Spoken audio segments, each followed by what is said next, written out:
ایک علمی دلیل ہم نے آپ کے سامنے رکھی ہے, اگر آپ کو سمجھ آتی ہے گائے اویلیبل ہے تو آپ گائے کی قربانی کریں, قربانی کے لیے گائے کر لیں. تو آپ پورا سال کٹا کھائیں, آپ کو کس نے منع کیا؟ آپ کے نزدیک, ہمارے نزدیک کٹے کی قربانی نہیں ہوتی. قربانی نہیں ہو رہی, مطلب کہ آپ کے نزدیک کوئی کٹا کر رہا تو وہ قربانی, اس قربانی نہیں لگ رہی, وہ ویسے حلال ہو گیا, صدقہ ہو گیا, ہاں, لیکن وہ قربانی کے قبول نہیں طور پہ قبول ہے. یہ وہی بات ہے کوئی ہرن کرے اور کیا یہ بکرے, اچھا ہرن کی شکل بکرے سے نہیں ملتی. اچھا, میں نے اس پہ بھی آنا تھا, میں نے دیکھا کہ بہت سے لوگ ہرن, بارہ سنگا اس کی نمائش بھی کرتے ہیں اور اس کی قربانی شروع کروا. اب آپ یہ بات بتائیں کہ ہم نے کٹے کی قربانی کو جائز قرار دیا تو لوگوں نے ہرنوں کی قربانی شروع کر دی. پاکستان کے اندر بعض لوگوں نے ہرنوں کی قربانی پچھلے سال کی ہے, 12 سنگے کی قربانی ہوئی ہے, اور بہت سے مختلف نایاب جانور. آپ مجھے یہ بتائیں کہ 12 سنگا بکری کی قسم یا بیٹ کی قسم ہے یا دمبے کی قسم ہے یا ہرن قسم ہے؟ اس کا مطلب ہے پھر اگر آپ یہ باب مفتوح کرنا چاہتے ہیں تو آپ ہر حلال, پھر آپ ہر گوشت والے کو کیوں منع کر رہے ہیں؟ پھر آپ گھوڑے کی قربانی کے کیوں خلاف ہیں؟ لومڑی جو مرضی, نہیں لومڑی تو حرام جانور ہے نا, میں کہتا ہوں جو جانور حلال ہے اور ٹھیک ہے, یعنی گھوڑا تو حلال ہے نا, تو گھوڑے کی قربانی کیوں نہیں ہوتی؟ گھوڑا, ہرن, 12 سنگا, پھر آپ یہ رستہ کھول دیں اور دنیا کا ہر حلال جانور حلال کر لیں, ہر گوشت کو بھی حلال کریں, دنیا کا ہر حلال جانور حلال ہے. اچھا علامہ صاحب, مجھے بتائیں کہ جو لوگ یہ قربانی کرتے ہیں کٹے کی, ان کے پاس منطق یا دلیل کیا؟ ظاہری بات ہے ان کے پاس بھی تو کوئی نہ کوئی علمی دلائل یا کچھ نہ کچھ تو ہوگا. ان کے پاس 2 بڑے دلائل ہیں, ان میں سے ایک وہ بھی ہمارے فیور میں جاتا ہے. وہ کہتے ہیں جی رسول اللہ کے دور میں نہیں تھی, صلی اللہ علیہ وسلم. یہ دلیل ہمارے حق میں جاتی ہے کہ رسول اللہ کے دور میں نہیں تھی, تو رسول اللہ یہ مانتے ہیں کہ رسول اللہ یا صحابہ نے کبھی نہیں کی, یہ وہ مانتے ہیں کہ بھینس ذبح نہیں کی. اچھا پھر دوسری بات کہتے ہیں جاموس جو ہے نا, لغت میں لکھا ہوا ہے کہ گائے کی ایک قسم ہے. اب مجھے بتائیں جاموس اور بقرہ میں کتنا فرق ہے؟ جاموس کو اگر ٹرانسلیشن کریں گاؤ میش, جس کو بھینس کہا جاتا ہے, جاموس ہی بھینس میں آیا نا اردو میں, عربی سے یہ آیا یہ لفظ بھی, تو نام بھی الگ ہے, اس کے مذکر مؤنث کا نام بھی عربی میں الگ ہے, اس کے مذکر مؤنث کا نام بھی الگ ہے, تو اس کو ایک ہی قسم سمجھنا یہ بات ویلڈ نہیں ہے. ہاں ان کی دلیل یہ ہے گائے سے شکل ملتی ہے, یہ گائے ہی کی قسم ہے, پہلی دلیل. دوسری بات یہ ہے کہ وہ ایک یہ دلیل دیتے ہیں, ایک دلیل اور بھی علمی طور پہ وہ دیتے ہیں کہ رسول اللہ صلی اللہ علیہ وسلم نے صدقہ فطر میں 4 نوع کی بات کی تھی, چاول کی, جو کی, تو آپ نقدی بھی تو دیتے ہیں. حالانکہ ان کی یہ دلیل ان کے خلاف اس لیے کہ رسول اللہ کے دور میں یہ جنسیں بطور نقد بھی استعمال ہوتی تھی, اس لیے ہم نقدی میں صدقۃ الفطر کے قائل ہیں. تو یہ دلیل اس کی نہیں بنتی کہ جی وہ چونکہ گائے سے شکل ملتی ہے. مجھے ایک بات بتائیں, یہ مسئلہ تو تب پیش آنا چاہیے اصلاً, آپ سے میں پوچھتا ہوں, اگر ملک میں گائے ختم ہو گئی ہو.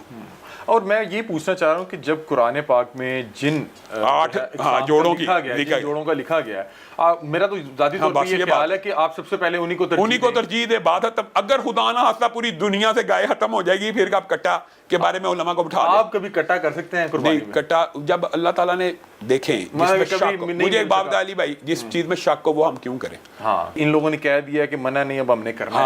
ہاں یہ بات ہے, یہ ہمارے معاشرے کا المیہ ہے. میں نے تو اسی لیے پہلے بھی کہہ دیا تھا, یہ بعض احناف کے جو متشدد علماء وہ یہ سمجھتے ہیں یہ جی اہل حدیث اور حنفیوں کی لڑائی ہے. قطعاً یہ لڑائی نہیں. اہل حدیث میں اب آپ کو بتاتا ہوں, ایسے اسکول آف تھاٹ اہل حدیث میں موجود ہے جو کٹے کی قربانی کو جائز سمجھتے ہیں. اچھا, اہل حدیث میں بھی ہے, اور احناف میں بھی ایسے لوگ موجود ہیں جو کٹے کی قربانی کو ناجائز سمجھتے ہیں. تو بنیادی طور پہ یہ مسئلہ ایک علمی نوعیت کا ہے, لیکن اس کو ٹسل بازی کی وجہ سے اس کو پاپولرٹی زیادہ دی دکھانے کے لیے کہ بھائی ہم کر رہے ہیں, ہماری تو قبول ہو رہی ہے, ہمارے تو کٹے کی بھی قربانی قبول ہو رہی ہے. اچھا چلیں کٹے اور بھینسے سے آگے نکلتے ہیں. کٹے کا آپ نے قربانی کا کٹا کھول دیا. قربانی کا کٹا کھول دیا. اچھا علامہ صاحب, مجھے اب یہ بتائیں کہ جیسے آپ نے بتایا کہ 8 جوڑوں کا ذکر کیا گیا ہے, میل اور فیمیل. ہمارے ہاں فیمیل کی قربانی نہ دیکھی جاتی ہے, اور ایسے لگتا ہے لوگوں کو کہ شاید یہ جائز ہی نہیں ہے. یہ کیا مقصد ہے, مطلب کہ یہ کلچر کیوں ہے؟ علی حمزہ بھائی, بنیادی طور پہ اس کی وجہ ایک حدیث ہے. رسول اللہ صلی اللہ علیہ وسلم نے فرمایا دودیل جانور, دودھ دینے والے جانوروں سے اجتناب کرو. لیکن اس کا مطلب یہ نہیں کہ وہ جائز نہیں ہوتے. صرف پاکستان کے اندر آج سے 8 سال پہلے گائے میں سے مؤنث کو پریفرنس دی جاتی تھی, گائے کی نسل میں سے. بکریاں واقعی نہیں ہوتی, بیڑے بھی نہیں ہوتے, اونٹنیوں سے بھی لوگ اجتناب کرتے. پاکستان میں میل کلچر موجود ہے, لیکن عربوں میں یہ کلچر نہیں ہے. بکری بکرے کو برابر سمجھا جاتا ہے, بیڑ اور یعنی نر مادہ کو برابر سمجھا جاتا ہے. یہ پاکستان میں کلچر ہے, خاص سوچ کی وجہ سے کہ یہ دودھ دینے والے جانوروں سے اجتناب کرنا چاہیے. اور ویسے یہ رسول اللہ صلی اللہ علیہ وسلم کی انسٹرکشنز بھی ہیں کہ ایک جانور دودھ دے رہا ہے، بچے دے رہا ہے، تو کوئی بیوقوفی ہوگا اسی کو ذبح کر دے. یعنی ایک عقلی منطقی طور کے اوپر. اور ہمیشہ وہ دودھ تبھی دے رہا ہوتا ہے کہ جب اس نے بچے دینے ہوتے ہیں. تو اس وجہ سے اس سے اجتناب ہمارے برے صغیر کے معاشرے ماحول میں پایا جاتا ہے. ورنہ ہم پورا سال جو منڈی میں بکریاں بھی ہوتی ہیں، بھینسیں بھی ذبح ہوتی ہیں اور لوگ کھاتے ہیں. کوئی اچھا، یہ آپ نے بتایا کہ ایک حدیث موجود ہے کہ جو دودھ دینے والا جانور ہے اس سے اجتناب کیا جائے، تو اس وجہ سے جو ہے لوگ مؤنث سے ٹھیک ہے اعتراض کرتے ہیں. اچھا، ایک بہت بڑی چیز جو اکثر عید پہ ڈسکس ہوتی ہے، ایک خسی کر دیا جاتا ہے اور ایک آنڈر بکرا ہوتا ہے. اب پہلے مجھے بتائیں کہ جو یہ خسی کیا جاتا ہے، یہ کیا بکرا زخمی ہو جاتا ہے؟ بنیادی طور پہ یہ جو مسئلہ ہے نا، یہ اہل سنت اور شیعوں کے مابین ایک معرکۃ الاراء اختلافی، جو آپ نے ابھی بات کی ٹسل والی بات ہے. خسی جو جانور ہے وہ اہل سنت کے ہاں عیب نہیں ہے. یعنی خسی جانور عیب ایسا نہیں ہے جس سے قربانی حرام ہو جائے یا مکروہ ہو جائے. جبکہ شیعوں کے ہاں جو خسی ہے وہ عیب ہے. وہ کہتے ہیں آنڈل نہیں ہونا چاہیے، یعنی نیچرل اس کی جو اللہ رب العزت نے اس کو دیا وہ صلاحیت بچے پیدا کرنے کی، تو وہ اس کو خسی کیوں کیا جاتا ہے؟ یہ رسول اللہ صلی اللہ علیہ وسلم کے دور سے معاملہ چلا آ رہا ہے علی بھائی، یہ آج کا نہیں ہے. اچھا ہاں، یہ بات اگر یہ بات سمجھ آ جائے، رسول اللہ صلی اللہ علیہ وسلم نے خود 2 چتکبرے خسی مینڈوں کو ذبح کیا، یہ حدیث صحیح ہے. اس کے اوپر بعض علماء نے اختلاف کیا کہ یہ جی حدیث ضعیف ہے وغیرہ. رسول اللہ صلی اللہ علیہ وسلم کی دیگر حدیث ملائی جائیں تو خسی کیا کیوں جاتا ہے جانور کو؟ پہلی بات، گوشت کی کوالٹی اچھی لینے کے لیے. یہ بات ذہن میں رکھیں. جو آنڈل یا جن کو ہم کہتے ہیں کہ بدبودار جانور ہوتے ہیں، وہ بکرا جس کو کہتے ہیں معاشرے میں عرف عام میں، وہ یہ ہوتا ہے اپنا یورین وغیرہ پیتا ہے. اس کی وجہ سے اس کی گوشت میں بدترین بدبو پیدا ہوتی ہے. اب اپنا یورین پی جا رہا ہے اور آپ اس کے قریب سے بھی گزریں گے، آپ کو بدبو، وہ کسی بھی گھر میں آئے گا، پورے محلے کو اور بدبو بھی پھیل جاتی ہے. تو بہترین گوشت کی کوالٹی لینے کے لیے، اس کی بدبو سے بچنے کے لیے جانوروں کو بچپن میں خسی کر دیا جاتا ہے. اس کی وجہ سے اس کے گوشت میں بدبو نہیں آتی. اور دوسری بات ہے، اس کے گوشت میں نشو و نما بہت تیز ہوتی ہے، یعنی گوشت زیادہ بڑھتا ہے. جو بدبودار جانور ہوتا ہے نا، جس کو آپ نے کہا آنڈل یا بو بکرا کہتے ہیں، اس کے اندر گوشت کی نشو و نما زیادہ نہیں ہوتی. اس کا قد بڑھ جاتا ہے، اس کے اندر طاقت قوت ہوتی ہے، لیکن گوشت کی وہ کوالٹی یا کوانٹٹی بھی نہیں ہوتی. تو گوشت کی بہترین کوالٹی لینے کے لیے خسی کرنا یہ عیب مانے نہیں ہے قربانی سے، کیونکہ رسول اللہ صلی اللہ علیہ وسلم نے خود 2 خسی چتکبرے مینڈے قربان کیے. اب اختلاف ہونا نہیں تھا چاہیے، لیکن اہل تشیع کے ہاں یہ ایک عیب ہے. اور وہ کہتے ہیں جس طرح اہل سنت کے ہاں کان کا کٹا ہونا، یہ ابھی آگے جا کے بات کرتے ہیں کہ عیب کون سے.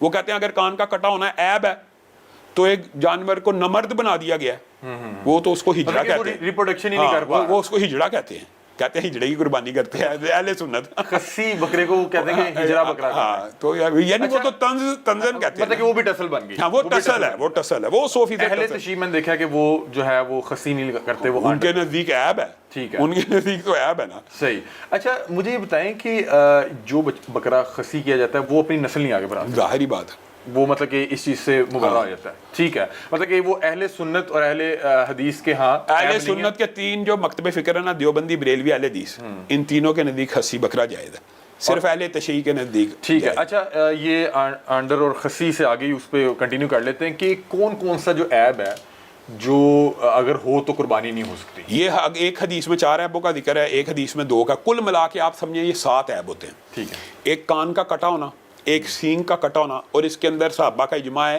کہ کان کا کٹا ہونا یہ نہیں کہ ہلکا سا ٹک ہے تو وہ آدھا کٹا ہو یا آدھے کے برابر قریب تر کٹا ہو، سینگ آدھا ٹوٹا ہوا ہو یا آدھے کے قریب. یہ 2 عیب ایک حدیث میں آگے.